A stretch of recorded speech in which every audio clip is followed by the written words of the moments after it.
Hello everyone. So this is going to be a midweek analysis. Today is Wednesday 9th of August and we are here to analyze what do we expect from Nifty and Bank Nifty for next 2 to 3 days. So we had discussed about the 3rd August low is going to be a crucial point in this particular journey, and from that 3rd August low we are still inching slightly ahead in the bullish direction so far. Now, if you can see in front of you on the Nifty and Bank Nifty combined chart on a daily chart, you are seeing that there is a classic dilemma. Nifty is above SAP and Nifty has given consecutive 2-3 days close above SAP, whereas Bank Nifty crossed below SAP on 3rd of August, and since then it is still below semi-annual pivot. But even though we look at this picture, this is a case that typically happens with SAP every year, and this is when a trader has to be cautious. I mean, you do not place very aggressive bullish or a very aggressive bearish bet. Ideally, what I prefer is that, let's say if we get a consecutive 2 daily closing above semi-annual pivot above, in that case we can look for a bullish trend. Please understand, both Nifty and Bank Nifty SAP or the price with respect to SAP should be above SAP or below SAP. So then it will give a trending move. Let us assume that if currently Bank Nifty is below SAP and if Nifty has to come below SAP, and only then we get that trending move, or otherwise Bank Nifty is comfortably above SAP right now and Nifty is inching, it's very close to SAP. It has already given 2-3 attempts to breach this SAP on the upside. So it may be very well possible that Bank Nifty will be above SAP and then both will make a tango, and then they will start moving, or both will be in the sync, and then they will start moving in an upwardly manner. This is the place which is where the maximum stop losses get hit because the bias is not clear. If you recollect, I had categorically mentioned that there should be a 100 point up and a 100 point below window for Nifty, and for Bank Nifty it is about 50 or 45 points.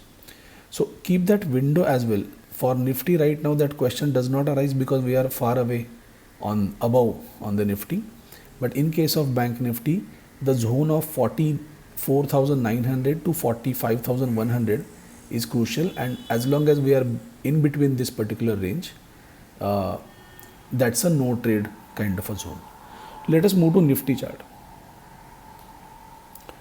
Now, as you can see on the Nifty chart, we had calculated a target of somewhere around 19,614. Now this 19,614 target, this target got completed, and after this target of 19,614 got completed, we are just lingering around. But at this point in time, what I want you to understand is that whenever a strong trending index or stock that just consolidates without giving a action, I mean without falling further down, that indicates that somehow it is prepared to break out above this range. At this point in time, we have completed this target of 19,600. So this 19,600 becomes your Dow theory high. Once this high is taken out, then we can say that it's a continuation of the uptrend. At the same time, the low is far away. The 19,296 low is far away.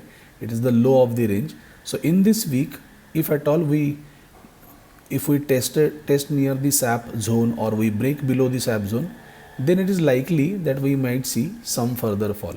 So keeping both the options open, but at this point, if you take a look at the index and the way this index is moving, the fall does not look that aggressive.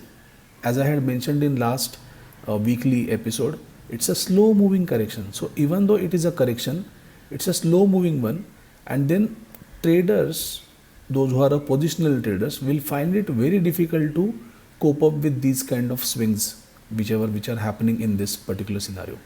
Another important aspect that is there into play is that we have a RBI monetary policy on Thursday, that is tomorrow, on the day of expiry, and also consumer price index data in US, CPI data in US, that will be announced somewhere around 6 p.m. That is also on Thursday.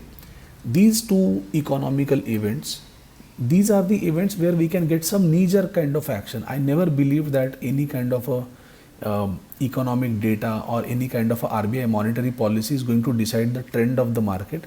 The trend is already there. That trend always remains as it is going. But these kind of events bring a certain kind of volatility, unpleasant kind of a scenario where traders might get action against their positions, So this is a surprise element. So it is wise to keep a smaller position size until the time this event goes, and then once the event is passed, then you can go in for a regular position sizing. Just understand this thing. And if now here as well, if we break out above this particular 19,600 mark, then the next target for us becomes 19,688, and the next target after that is your 19,781. These are the two targets that we are looking for. I'm just plotting the target quickly.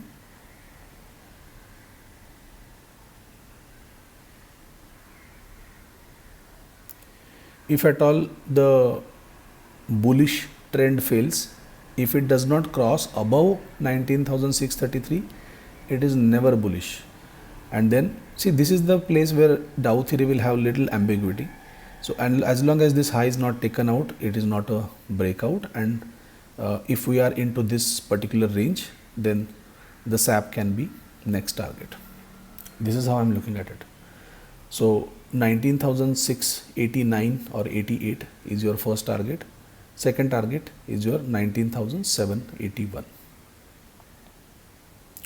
In case of Bank Nifty, so we are well within the range, but more importantly, currently Bank Nifty is unable to break above 45,100. Here as well, if you can see the first attempt to break out above 45,100, then there was another attempt to break out above 45,700. Even here there was an attempt, no. So these attempts are in a way telling us, and it is unable to give a fall in Bank Nifty.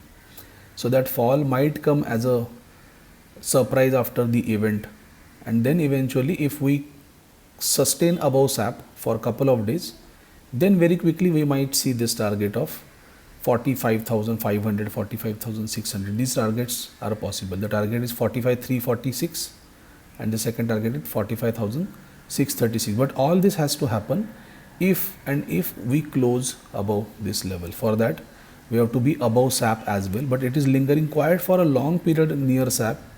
So it does not seem that it is in a bearish kind of a scenario as of now, right? So everybody, when expecting a bearish correction, the correction never comes, and when it comes, it will come in such a surprising manner that will be difficult for the traders to create a position and hold their position. So these kind of things will keep on happening in market, a kind of surprise element.